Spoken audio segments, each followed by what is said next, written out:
మత సామరస్యానికి ప్రతీకగా నిలిచిన బారాషాహిద్ రొట్టెల పండుగ 29వ తేదీ శనివారం నుంచి ఘనంగా ప్రారంభమైంది. ఈ సందర్భంగా ఆగస్టు 2వ తేదీ వరకు 5 రోజుల పాటు జరగనుంది. రొట్టెల పండుగను పురస్కరించుకొని గంధ మహోత్సవానికి దేశ నలుమూలల నుంచి లక్షలాది మంది భక్తులు హాజరవుతారు. ఇప్పటికే నెల్లూరు పార్లమెంటు సభ్యులు రూరల్ ఇన్ఛార్జి ఆదాల ప్రభాకర్ రెడ్డి నాయకత్వంలో జిల్లా అధికార యంత్రాంగం అవసరమైన అన్ని ఏర్పాట్లను పూర్తి చేయడం జరిగింది. దేశ నలుమూలల నుంచి సుమారు 20 లక్షల మంది భక్తులు హాజరవుతారన్న అంచనాల నేపథ్యంలో ఎటువంటి అసౌకర్యం కలగకుండా అవసరమైన అన్ని ఏర్పాట్లు చేయాలని సంబంధిత శాఖల అధికారులను ఎంపీ ఆదేశించారు.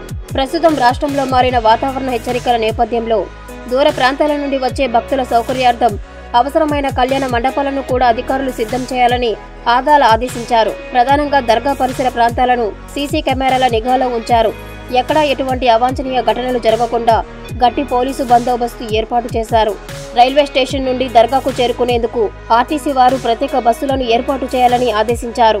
జరుగుతున్న రొట్టెల పండుగను పూర్తి స్థాయిలో విజయవంతం చేసేందుకు అన్ని శాఖల ఉన్నతాధికారులు వారి సిబ్బందిని సమన్వయపరుచుకుని రూరల్ నియోజకవర్గానికి చెందిన వైసీపీ నాయకులు, కార్యకర్తలు, కార్పొరేటర్ల సహాయ సహకారాలు తీసుకోవాలని సూచించారు.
రాష్ట్ర వ్యాప్తంగా